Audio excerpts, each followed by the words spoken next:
We have this frost advisory to talk about.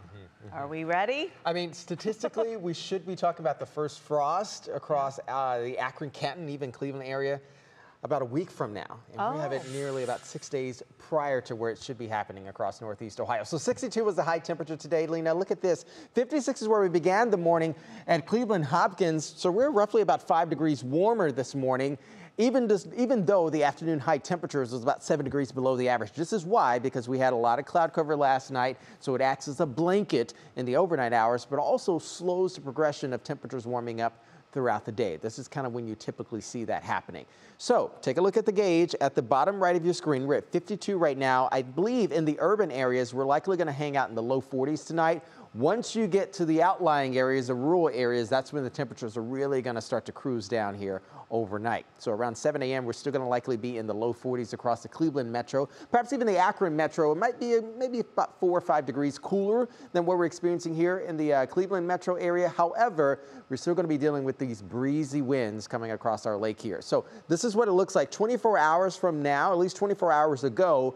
We're about 17 degrees warmer in the Cuyahoga County region, 13 degrees warmer at Elyria, nearly about 10 degrees warmer down in Worcester and also Akron, Canton. So this is all because we got some clearing skies out there. Clearing skies, high pressure and breezy winds coming off the lake. You know we're getting in for a very chilly night. Frost advisory in effect, as Lena was just telling us, 3 a.m. to 9 a.m. tomorrow morning. So you got to go find that scraper when you're heading out tomorrow morning, and also maybe even warm up the car a little bit before you head out. So this is what it looks like with the cold nights this week.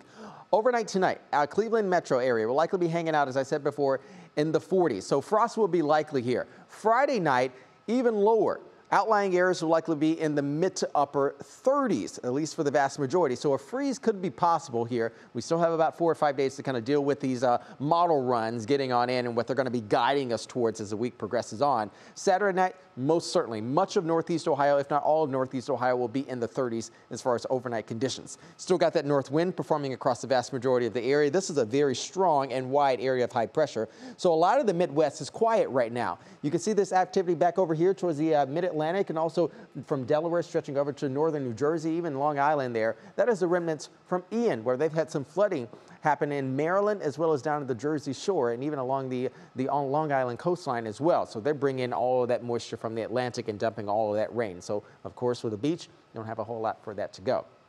40s out there across the area right now, 50 in Medina, 51 for you, Akron, Canton. There's all the cold air you see moving in behind the wake of the remnants from Ian. As high pressure remains in control for Monday, Tuesday, by Wednesday, we start to get a southerly wind coming on in. So we'll likely elevate our temperatures mid-60s there on Tuesday.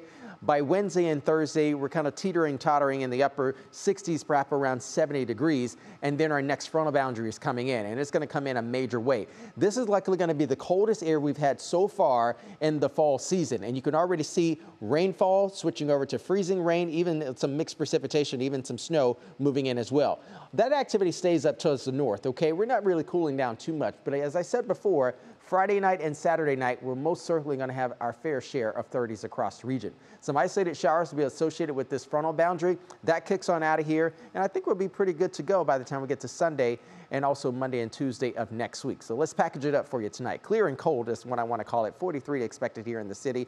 Temperatures tomorrow certainly going to be warming things up here. Fall feels in the low 60s as well. By Tuesday, as I said before, we're warming things back up, okay? Mid 60s expected. 70 you can see by Wednesday and also Thursday. That strong frontal boundary comes in with a few showers there for Friday, Saturday, back into the mid to low 50s. And we could be stuck there heading into afternoon highs for next weekend, Lena.